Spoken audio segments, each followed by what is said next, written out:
Assalamualaikum warahmatullahi wabarakatuh. Alhamdulillahi rabbil alamin. Salatu wassalamu ala asyrafil anbiya'i wal mursalin wa ala alihi wa sahbihi rasulillahi ajma'in. Amma ba'd. Pertama dan terutama sekali, marilah kita panjatkan rasa syukur kita kepada Allah Subhanahu wa taala, yang mana Allah selalu melimpahkan rahmat dan karunia-Nya kepada kita sehingga kita masih dalam keadaan sehat wal afiat. Wa in ta'uddu ni'matallahi la tuhsuha. Yang artinya, dan jika kamu menghitung nikmat Allah Subhanahu wa taala, niscaya kamu tidak akan sanggup menghitungnya. Dan juga tak bosan-bosannya kita selalu bersalawat kepada Nabi Muhammad sallallahu alaihi wasallam dengan mengucapkan Allahumma salli ala sayyidina Muhammad wa ala ali sayyidina Muhammad, yang mana Rasulullah sallallahu alaihi wasallam yang telah menegakkan kalimat tauhid di permukaan bumi ini, la ilaha illallah. Adapun judul khultum yang akan kita bicarakan pada kesempatan kali ini yaitu memakmurkan masjid. Memakmurkan masjid dapat kita artikan dengan menghidupkan masjid sesuai dengan fungsinya, baik itu dengan kegiatan ibadah ataupun dengan kegiatan positif lainnya. Sebagaimana firman Allah Subhanahu wa taala, إنما يعمر مساجد الله من آمن بالله واليوم الآخر وقام الصلاة وآتى الزكاة ولم يخش إلا الله فعسى أولئك أن يكونوا من المهتدين.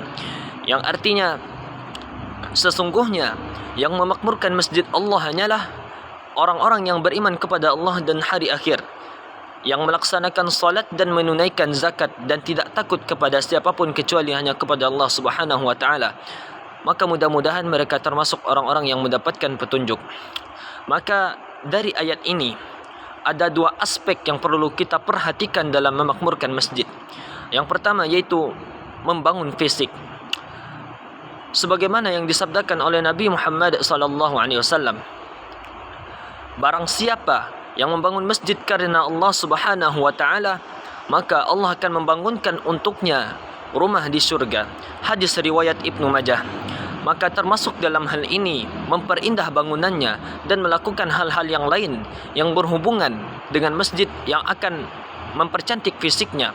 Bahkan Rasulullah sallallahu alaihi wasallam menganjurkan kita untuk memberi wewangian sehingga jemaah yang berada di dalamnya merasa betah dan nyaman. Yang kedua yaitu membangun mental.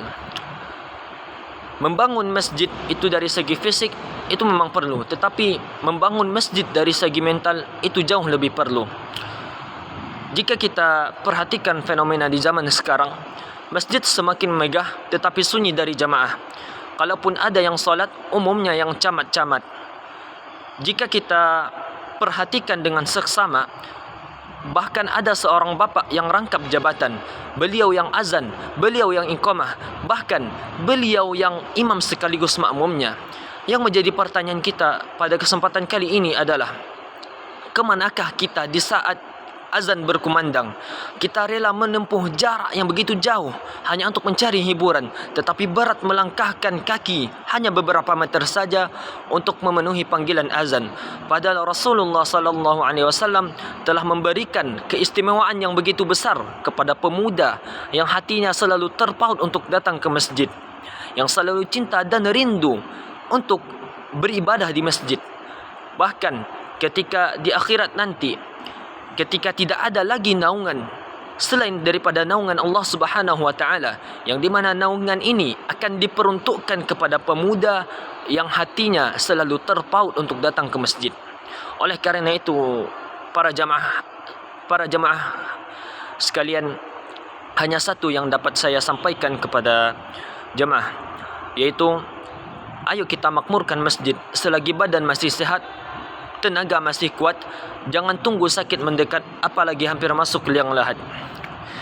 Billahi taufik wal hidayah. Kalau ada salah, datangnya dari saya. Kalau ada benar, datangnya hanya dari Allah Subhanahu wa taala. Billahi taufik wal hidayah. Assalamualaikum warahmatullahi wabarakatuh.